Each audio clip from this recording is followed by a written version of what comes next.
भले ही बाबा साहब के विचारों को उनकी मूर्तियों के नींव में दफन कर दिया जाए, उससे फर्क नहीं पड़ता है।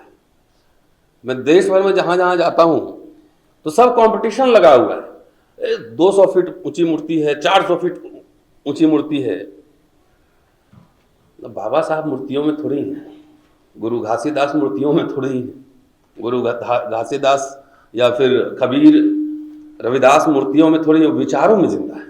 मैंने जो पढ़ा गुरु घासीदास के बारे में, मुझे लगा कि कार्ल मार्क्स के पैदा होने से पहले छत्तीसगढ़ में भी एक कार्ल मार्क्स था। यहाँ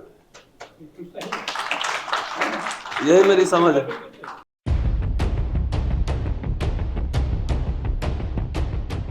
एमडी कावरे साहब, दिलीप वासनिकर साहब, बीएल ठाकुर साहब, परदेसी वर्मा जी, जे.आर. सोनी साहब, इतने बड़े बड़े आईएएस ऑफिसर, साहित्यकार जिस मंच पे बैठे हों, मुझे लगा मेरे जैसे साधना आदमी का क्या काम।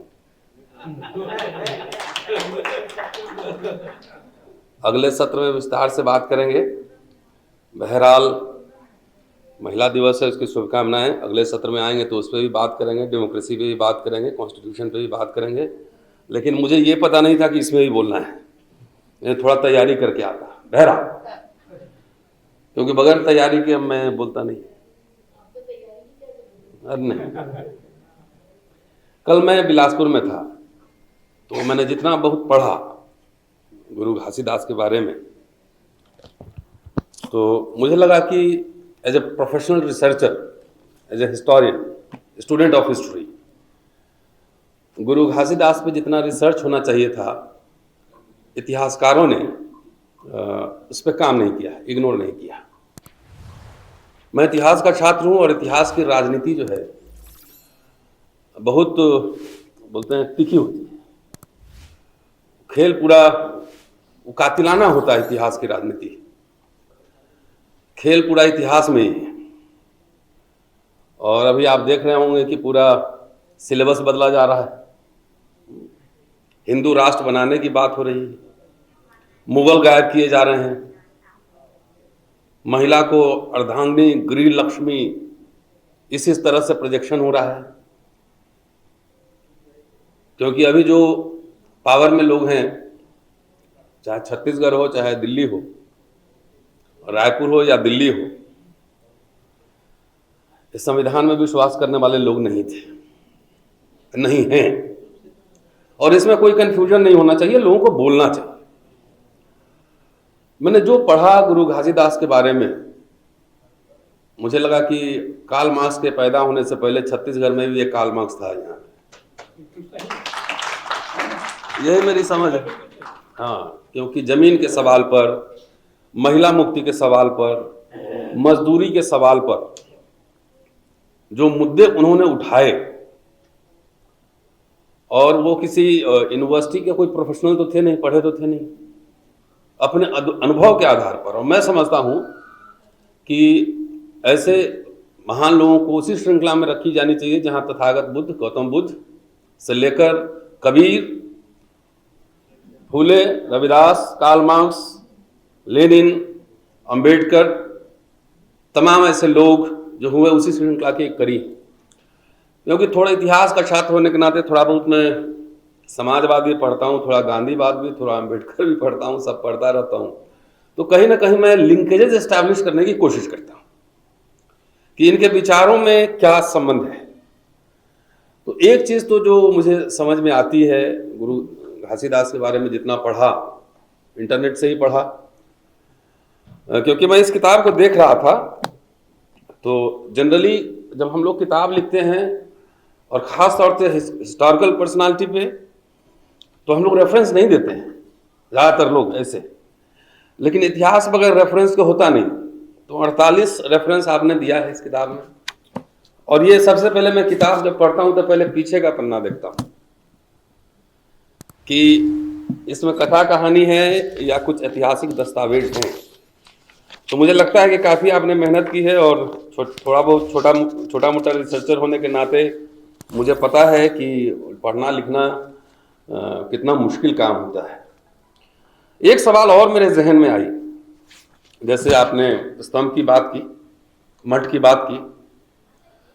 हम लोग एट दिस जंक्चर, इस समय हमको असेस करना चाहिए कि वाकई हम लोग जयंती मनाते हैं, बात करते हैं फिलॉसफी, कुछ मानते भी हैं कि नहीं मानते हैं। जैसे अभी हम लोग बाबा साहब की मूर्ति पे बहुत खुश हैं। आपको भले ही बाबा साहब के विचारों को उनकी मूर्तियों के नींव में दफन कर दिया जाए, उससे फर्क नहीं पड़ता है। मैं देश भर में जहां जहां जाता हूं तो सब कंपटीशन लगा हुआ है। 200 फीट ऊंची मूर्ति है, 400 फीट ऊंची मूर्ति है। बाबा साहब मूर्तियों में थोड़ी है, गुरु घासीदास मूर्तियों में थोड़ी है, गुरु घासीदास या फिर कबीर रविदास मूर्तियों में थोड़ी, विचारों में जिंदा है। डॉक्टर अंबेडकर भी विचारों में जिंदा है। उनके 3 गुरु थे, बुद्ध, कबीर, फूले। और अगले सत्र में इस पर विस्तार से बात रखूंगा। कल मैंने जो बोला था उससे अलग बोलूंगा, क्योंकि फिर आप सुखदेव साहब और मैडम इधर बैठी में सब बोर हो जाएंगे कि बात सुना रहे हैं। तो विचारों में है, किताबों में है। और मुझे लगता है कि हम लोग एज ए मिडिल क्लास सब पढ़े लिखे लोग हैं। जन्मदिन पे खर्चा तो कर देंगे बहुत, लेकिन रिसर्च पे इन्वेस्ट नहीं करते। और रिसर्च बहुत ही कठिनतम काम है। एक एक रेफरेंस चेक करना, फुटनोट चेक करना। आरएसएस वाले लोग कथा कहानी लिखते हैं, व्हाट्सएप यूनिवर्सिटी वाले, हम लोग नहीं लिखते हैं। जब तक रेफरेंस नहीं हो, पेज नंबर नहीं हो, तब तक बात नहीं करते उसमें। तो इस लिहाज से सुखदेव साहब को बधाई और मैडम को भी बधाई। इनके सहयोग के बगैर तो चल भी ना पाए एक कदम। तो अच्छा है, और मैं समझता हूं कि इसको थोड़ा वाइडर लेवल पर और इंग्लिश में राइटिंग होनी चाहिए। अंग्रेजी में जब राइटिंग आती है, जैसे मेरी एक किताब यहां रखी हुई है और हिंदी में मैंने छापा, और कई लोगों ने मुझे कहा कि यह किताब अंग्रेजी में आनी चाहिए। तो अंग्रेजी में जैसी किताब आती है ना, तो उसका ऑडियंस इंटरनेशनल हो जाता है। यूनिवर्सिटी, कॉलेज, हर जगह तो ज्यादातर लोग पढ़ते हैं, तो विचार उसमें ट्रैवल करता है। और ये सब काम बगैर फंड के नहीं होता है। ये सब काम बगैर फंड के, रिसर्च हमारे लोग समझते हैं कि अरे सोचने में भी कोई पैसा लगता है, बैठ के सोचते रहो। भाई सोचने में सबसे ज्यादा पैसा लगता है। कार्ल मार्क्स को एक लाइन सोचने में, एक मैनिफेस्टो निकालने में, दुनिया का इतिहास, वर्ग संघर्ष का इतिहास है, इतना सोचने में कितना पढ़ना पड़ा होगा। हेगेल के फिलॉसफी को उल्टा करना पड़ा होगा। तो कम से कम हम लोग माने, क्योंकि अब तो जो समय आ रहा है, कुछ दिन ऐसे ही चलता रहा तो हमारा जो मिडिल क्लास है वो रहेगा नहीं, बचेगा नहीं। और जब बचेगा नहीं तो ये किताब लिखना भी मुश्किल हो जाएगा, क्योंकि सरकारी नौकरी पेशा लोग के पास ही संसाधन है, हमारे लोगों के पास न बिजनेस है, व्यापार है, कुछ नहीं। सरकारी नौकरी से ही एक मिडिल क्लास तैयार हुआ है, जिसको खत्म करने की पूरी तैयारी चल रही है, पूरी साजिश है। तो मैं फिर एक बार बधाई देना चाहता हूं, और अगले सत्र में आएंगे तो फिर थोड़ा सा है ना, लेकिन इसमें और अंग्रेजी में काम आनी चाहिए किताब। मैंने बहुत तलाशा इंटरनेट पे, हर जगह। जैसे मैं अभी एक किताब पे काम कर रहा हूं, अंग्रेजी की 4 किताबें मुझे इंटरनेट पे मिली कि बाबा साहब and the idea of education, और चारों किताब में से एक किताब दिल्ली में है, बाकी कुछ मेघालय में है, बाकी कुछ बेंगलोर में है, नागपुर में है। तो एक किताब ढूंढने के लिए आपको देश भर के हर लाइब्रेरी में आपको फोन करना पड़ता है, किताब कहां अवेलेबल है। और विडंबना देखिए, बाबा साहब के नाम पर इंटरनेशनल भवन बन गया, बिल्डिंग बन गया है। 2 तो है, एक जनपद पे है और एक 26 अलीपुर रोड है। उन दोनों के लाइब्रेरी में किताबें मौजूद नहीं है। इससे बड़ी विडंबना क्या हो सकती है?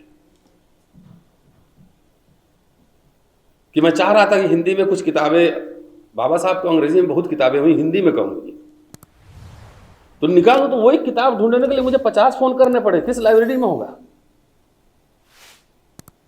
तो रिसर्च बाबा साहब को अगर फंडिंग नहीं मिला रहा था ना बड़ौदा स्टेट से, साहू जी महाराज से, तो कुछ नहीं कर पाते। उनको हॉस्टल खोलने के लिए पैसे मिले, नहीं मिलते तो कुछ नहीं कर पाते। इन सब विषयों पर विस्तार से अगले सेशन में, अभी बोल दूंगा पूरा तो फिर गड़बड़ हो जाएगा। शुक्रिया, बधाई।